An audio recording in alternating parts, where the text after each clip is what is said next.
Coming up here on Chicago Bears Now, Dane Brugler dropped the Beast this week, which is his NFL draft guide from The Athletic. Does a great job. We're going to kind of take a look at his top 50 prospects and then top 10 players at most positions and give a little Bear spin on it. And, I'll give my take on a couple of his thoughts that are out there. So stay tuned. Go check out The Beast if you haven't already. And if you're excited for the NFL draft, we're almost there. Hit that thumbs up icon and like this video if you are fired up, because there's nothing like the draft, man. I think it's the best event in all of sports that isn't the actual games. I really do. So like the video if you're fired up, and let's dive in.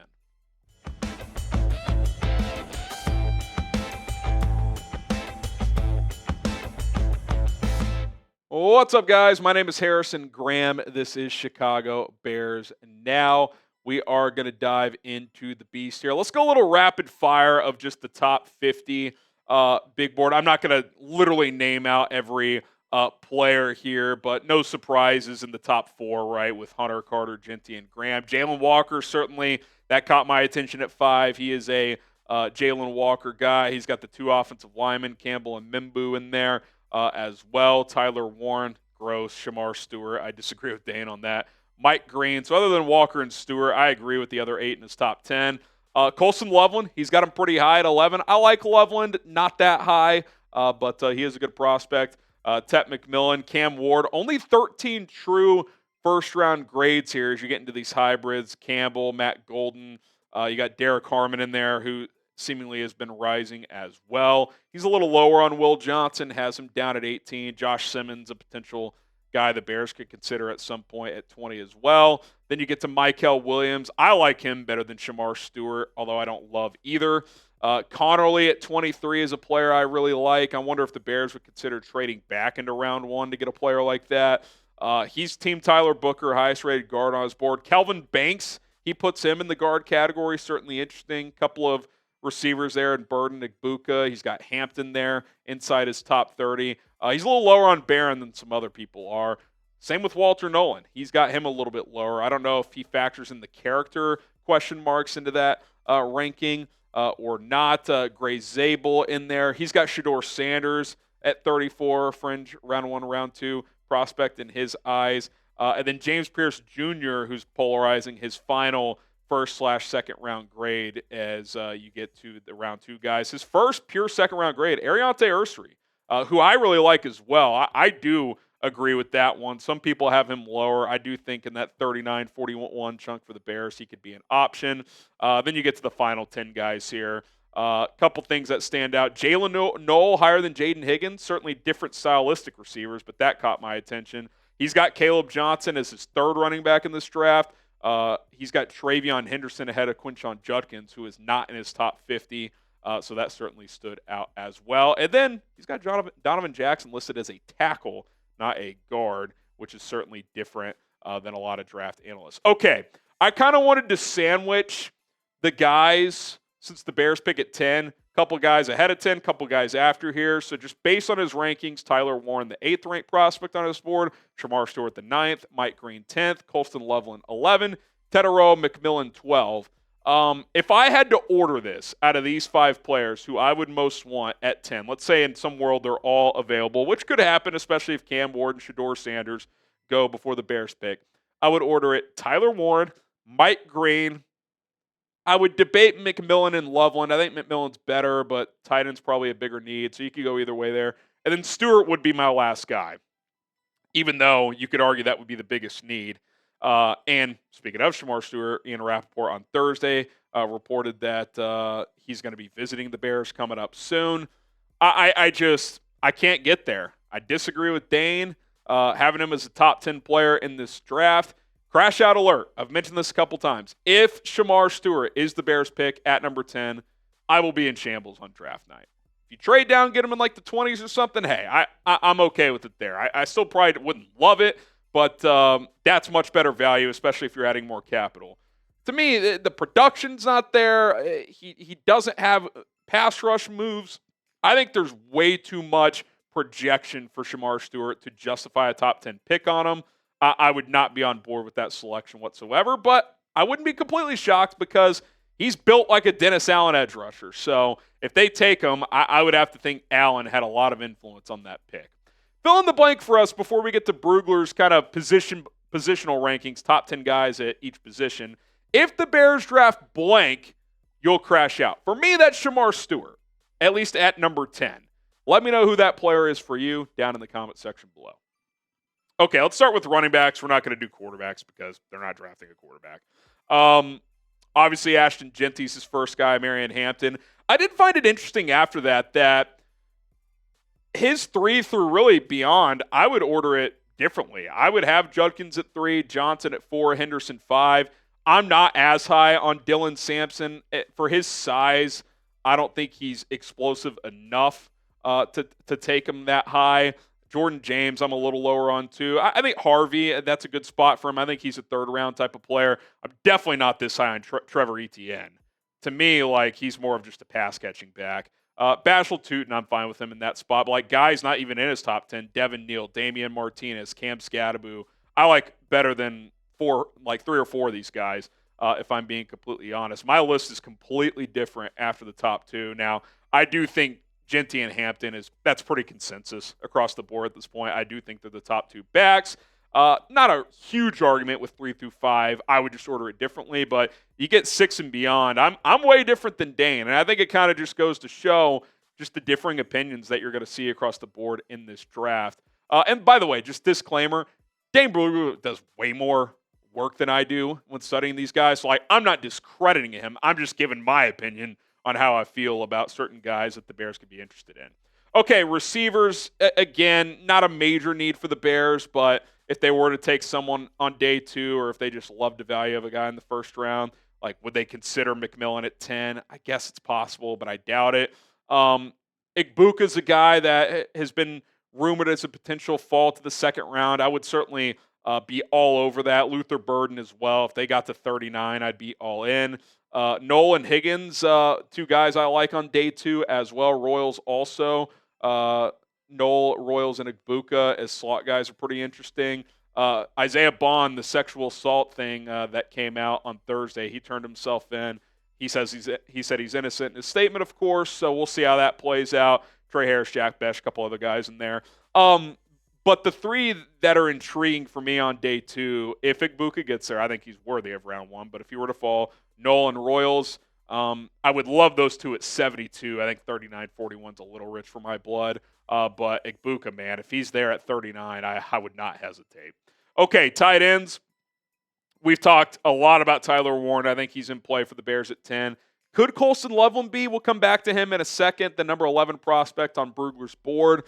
He's pretty high on Mason Taylor, too. I think he has him at 32, 33, somewhere in there. That's a Cullen draft crush. Elijah Arroyo, he's high on. He's also in the Terrence Ferguson trade, 2nd/3rd round grade for him.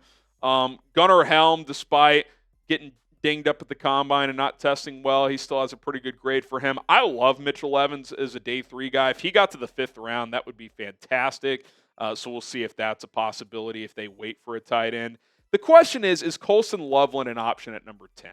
Because there's some differing opinions here. There's people out there that like him ahead of Tyler Warren, which I disagree with. I understand the thought process of it because he's probably more of your prototypical pure tight end. So if that's your angle of as a pure tight end, I like him better than Tyler Warren. Okay, he's probably a slightly crisper route runner. As kind of an inline tight end, he's probably got certain skills that are better than Warren. But to me, it's just a pure football player of where I'd rank him in this draft. Warren just does so many different things for you. But I do like Loveland. He's a solid blocker. He could improve there. He was pretty productive for a Michigan team that was embarrassingly bad as a passing offense. Solid hands, can run different routes from the position. So I do really like him. I think 10's a little rich. I would love Warren at 10. If they took Loveland at 10, I'd be okay, I'm fine with it. But I think it's a little early. But at the same time, if he's a player the Bears like and the board isn't great when they pick at 10, well, you may have to take him there because the Colts at 14 would probably just take him. So unless you have a trade to just go down a couple spots, if he's your guy, you'd have to consider it there. I'm just curious what Bears fans think. Who do you like better? Who would you rather pick for this team? Type TW for Tyler Warren, CL for Colston Loveland. Another reason why I would just pick Warren, even if I, in my brain, thought Loveland was a better pure tight end. Well, Ben Johnson's your head coach, and he's creative as hell. Tyler Warren, to me, is the definition of a creative weapon where you can use and deploy in a lot of different ways. So I would take Warren, especially for this team. But if you're looking for a pure tight end who maybe like long-term is just your Komet replacement and even upgrade, then Loveland, I could see kind of that angle that some people have. Okay, offensive tackles. He does have Will Campbell listed as a tackle. And I do think, as time's gone on, most teams would at least give him a shot at tackle. Maybe he's the exception to the rule. He's got Mimbu there as well. Josh Simmons and Connerly, he's got as a first/second round grade. Now, we'll get to guards in a minute. He's got Kelvin Banks listed as a guard, although in his write-up he said teams could certainly try him at tackle first. But of note, in his overall rankings, he's got Banks below Simmons and Connerly. So I think that's pretty interesting. If you want to throw Banks into the tackle bucket, he would be the fifth guy on Brugler's list. So that's certainly notable to me. Ursary, a guy I've talked about a lot, I think on day 2, 39-49. I love it. Donovan Jackson, he's got him as a tackle, even though he played primarily guard. He liked his tackle tape better than his guard tape. So that's pretty interesting. And then you get to guys who I think 3rd, 4th round, like if you want like some competition, but probably would still lose out to Braxton Jones, but at least gives you another option there. Like Trapio out of Boston College is interesting. Charles Grant out of William & Mary is a name that's been gaining some steam. Anthony Belton, 6-year player, 6'6", 335, massive kid, pretty athletic too, so he's pretty interesting as well. And I do wonder if this scenario comes into play. Let's say the Bears do get Ashton Jeanty or Tyler Warren at 10. Could they trade back into the first round for one of the tackles? Like if Simmons or Connerly are sitting there in the early mid-20s and they don't think they're going to get to 39, but they really like the player, could they trade back in? Could they package like 39 and 72 or, and then get like 24 and like a 4th back or something like that to go get that left tackle for competition / future starter at that position? I do think that could be the case. A lot of buzz that this could be a good buyer's market in this draft, so you may not have to give up quite as much to move back into round 1 that you normally would. So I could see Ryan Poles being potentially opportunistic when it comes to that. Okay, more positions to break down from the Beast, but listen, the best working boots in the game come from our friends over at Brunt. Go check them out. These working boots are rock solid, the best I've ever owned. As a homeowner and a father of a 2-year-old, there's always projects to do, things to build, yard work, all kinds of things. And especially when I'm outside doing work, having a reliable pair of boots is critical. The Marin boots are the most comfortable boots I've ever worn. You can finally have durable work boots that are as comfortable as your sneakers. Join over 500,000 other customers and join the Brunt family today. Brunt lets you try the boots on the job risk-free, and all of their products have free shipping. Brunt's best-selling Marin work boots are not only built for the toughest job sites, they're completely waterproof. Whether it's rain, mud, or standing water, your feet stay dry. From oily workshop floors to muddy farm fields and everywhere in between, the Marin 6-inch soft toe is built for workers across a variety of trades. Brunt didn't just make a durable work boot, they reinvented comfort for the hardest workers out there. For a limited time, our listeners here at Bears Now get $10 off with Brunt by using code CHAT at checkout, CHAT. Just go to bruntworkwear.com, use code CHAT, and you're all set to get $10 off. Even better, Brunt lets you try all their products on the job risk-free. After you purchase, they will ask you where you heard about them. Tell them we sent you. Bears Now by Chat Sports. That'll support our show, and trust me, Brunt is going to have you taken care of. bruntworkwear.com. Use code CHAT to get $10 off. Okay, offensive guards.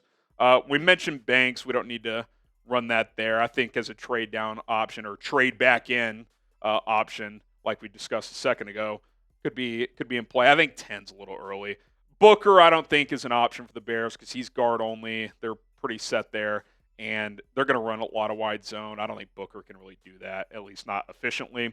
I think Tate Ratledge and Jonah Savainia, who they've had a top 30 visit with, both athletic guys, maulers as guards that can move well.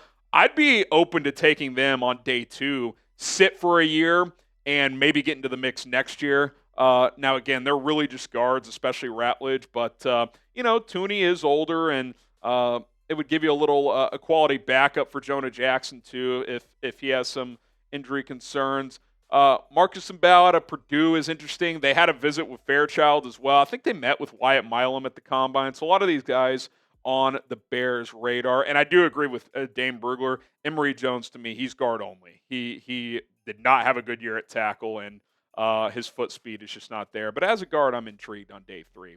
And back to Kelvin Banks. I think if the Bears take him, they're giving him a look at left tackle because that's the clear opening, right? So if they take him, I think they would at least give him that chance. Now, if down the road they view him as more as a guard, fine. But I think him or Will Campbell or Mimbu, if they take those players, they're at least giving them a shot to play the left tackle spot. Okay, center's not going to spend much time. They're definitely not going to take one early in this draft because they gave Drew Dahlman a 3-year deal. He'll be here for at least 2. But I think developmental guy, like if McLaughlin's there in the 5th round, he's got him as a 3rd, 4th round grade. I would like that. Monheim, teammate of Caleb Williams in college. He's played all across the offensive line at USC. Eli Cox, very athletic. He's intriguing. Jake Majors, a smart player. Doesn't have high-end ability with his physical traits, but is a developmental guy. I'd be intrigued. Willie Lampkin, I think, is a fun guy. Undersized, but athletic as hell. I don't mind snagging one of these guys late, especially with one of your 7th-round picks if someone's sitting there. 5th round, McLaughlin maybe, but the other guys I would wait. But if they want to add a developmental guy, I'm not opposed. Really probably just comes down to how do they feel about the guys behind Drew Dahlman right now. Okay, let's go defense now. Brugler's top edges, obviously Carter. I mean, you're not going to get him. His next 2, I would have them lower. And in Jalen Walker's case, I just don't know exactly what he is. Is he an edge first or an off-ball linebacker first? I don't think he's great at either, but he can do both. So it's kind of a tough eval for me. Shamar Stewart, we know the story. Crazy traits, no productivity, at least as a pass rusher. Good run defender, but is he like a poor man's Trayvon Walker? I don't really know. Mike Green, I love. I would have him at number 2. The only question marks are the off the field, the sexual assault allegations. That obviously has to clear up. If it doesn't, you can't take him. But if it does, I think at 10, he could be in play. Michael Williams, I think 10's rich, but I wouldn't be completely shocked if the Bears went that route. Ezeraku, like him, probably more of a 3-4 edge, though. James Pierce, man, if he got to 39, I'd be all over that. I would take a gamble there. JTT, love him in the 2nd round. Landon Jackson, don't love him, but I think round 2's proper. Jordan Birch, a Cullen draft crush. Love him in round 3. I think 39-41's a little rich, but if you traded back and got a pick in like the 50s, I think that's better value for him.